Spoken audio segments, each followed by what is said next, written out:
The greatest mistake is to believe that money alone defines your worth, for the Stoics remind us that true wealth lies not in possessions, but in the freedom of the mind. And yet, in the modern world, many fall into the same ancient traps that keep them enslaved by their finances without realizing it, repeating errors that Marcus Aurelius or Seneca would have warned against with stern clarity. Imagine standing in a vast Roman forum at dawn, the marble statues glowing with golden light, traders shouting the prices of goods, coins clinking in the hands of eager merchants, and amid the chaos, a philosopher stands calm, his eyes steady, unshaken by the rush of commerce, because he knows that the true chains of poverty and misfortune are not forged by lack of money, but by the unexamined errors we carry into every decision. As you walk through this marketplace in your imagination, you begin to realize that each mistake is like a hidden chain pulling at you, unseen yet powerful. And unless you learn to recognize them, you will remain a prisoner, even if your hands overflow with gold. The first mistake is to believe that money itself is evil or dirty, when in truth it is indifferent, neither good nor bad, merely a tool that reflects the hand that uses it.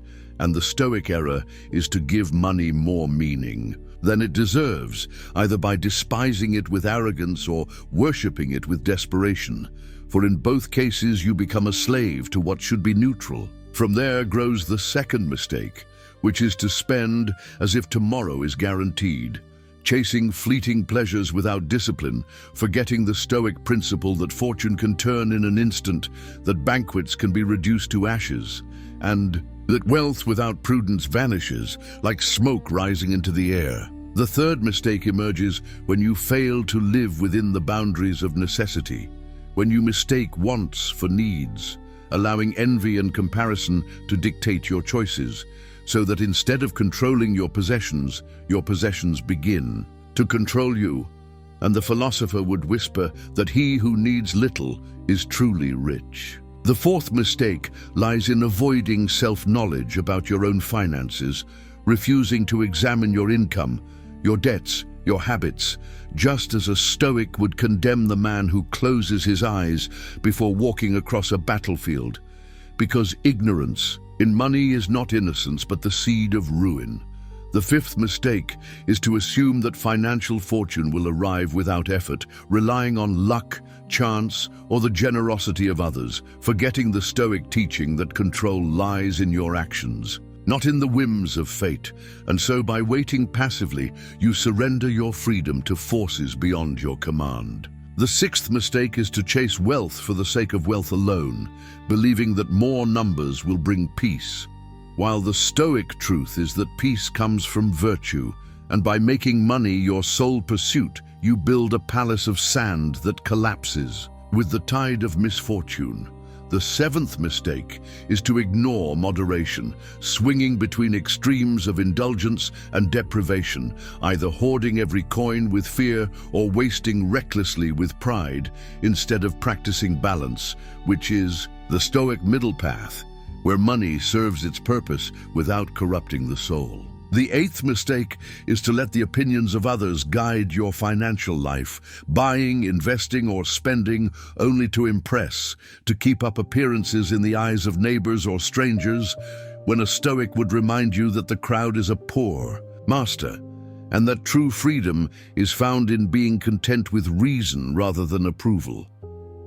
The ninth mistake is to resist change, to cling to outdated habits, or refuse to learn new ways of managing your resources, forgetting that the Stoics embraced change as the very nature of existence, and thus in finances as in life, rigidity becomes fragility, while adaptability becomes strength. The 10th mistake, perhaps the most tragic, is to forget gratitude, to overlook the blessings already in your hands, always yearning for more, and in this endless hunger, you blind yourself to the richness of the present moment, a richness that no bank can measure, a richness that even emperors envied when they saw a philosopher sitting calmly with nothing yet possessing everything. Each of these mistakes intertwines with the others, creating a web of entrapment.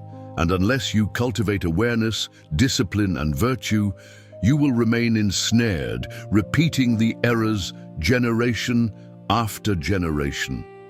Imagine again that Roman Forum, the coins still ringing, the shouts still echoing, and picture yourself walking through the chaos, not as a blind participant, but as one who has learned from these lessons, whose steps are steady, whose gaze is calm, who knows that while fortune may rise and fall, your inner command remains untouched. As you breathe in this vision, let the weight of these mistakes remind you not of failure, but of opportunity. For every error seen clearly becomes a doorway to freedom, and every choice made with reason becomes a step closer to liberation. The question that remains for you now is simple yet profound. Will you continue repeating the same hidden errors that bind so many, or will you rise with the calm strength of a Stoic, mastering your finances not for the sake of riches, but for the sake of a life lived free? To move beyond these errors, you must not only recognize them, but also feel them as if they were weights upon your own chest. The suffocating pressure that comes from chasing illusions, from fearing loss, from surrendering to desire, and only by confronting them directly do you begin to breathe freely again.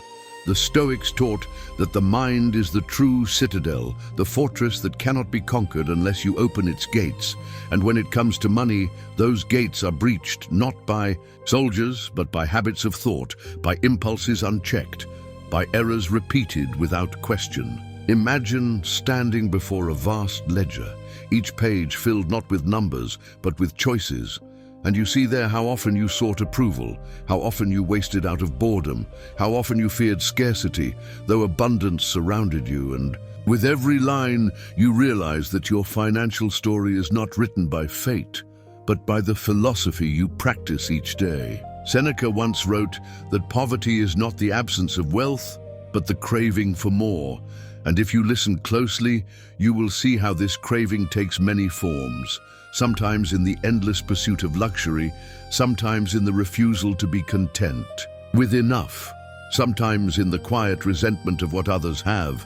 And in all these forms, the error is the same, the surrender of your peace to forces outside your control. Yet peace is not found in rejecting money altogether, for that too would be an error of arrogance, but in holding it lightly, as a traveler holds provisions for the road, useful for the journey, but never mistaken for the destination itself. If you walk into a grand hall filled with treasures, gold piled upon marble floors, jewels gleaming like stars, and if your heart trembles with either envy or disdain, you are already chained. But if you see these things as tools that may serve or harm, depending on the user, then you have already begun to live as a Stoic, free amid abundance and free amid scarcity alike. Consider how the first merchants who crossed seas in fragile ships faced storms and pirates, how some returned with riches while others sank into the depths. And ask yourself whether the difference lay in fortune alone or in preparation, in prudence, in discipline. For the sea of finance today is no less unpredictable, and to sail it without philosophy is to invite ruin. The errors we explored are not ancient relics, but living truths, repeated in every generation, disguised in new clothing, yet carrying the same chains. And unless you step back to see them, you will repeat them as surely as the sun rises. But there is hope in this awareness, for each recognition is like a torch lit in a dark corridor, revealing not only the trap, but also the path forward. And the Stoic way is not to despair at mistakes, but to transform them into lessons, to turn loss into wisdom, to make even ruin a teacher. Picture yourself years from now looking back on this very moment, recalling how you decided to examine your finances not with fear, but with reason, not with arrogance, but with humility. And you will see how small changes born from clarity grew into freedom, how each avoided error became a stone in the foundation of a calmer life. The Stoics never promised ease, they promised strength, and so too with money, the goal is not to eliminate hardship, but to face it without being broken, to use it as training for the soul, to understand that wealth and poverty alike can destroy the undisciplined but cannot touch the one who governs himself. And so the closing thought lingers like the final echo of a temple bell. Your money will rise and fall, your fortunes will grow and fade. But the true question is whether you will remain constant, whether you will learn to see through illusion, to master desire, to avoid the 10 errors that have enslaved countless lives. For if you can do this, then no matter the size of your purse, you will stand as rich as the emperors who envied the peace of philosophers, and your wealth will not be measured in coins, but in the unshakable calm of a mind that cannot be bought or sold.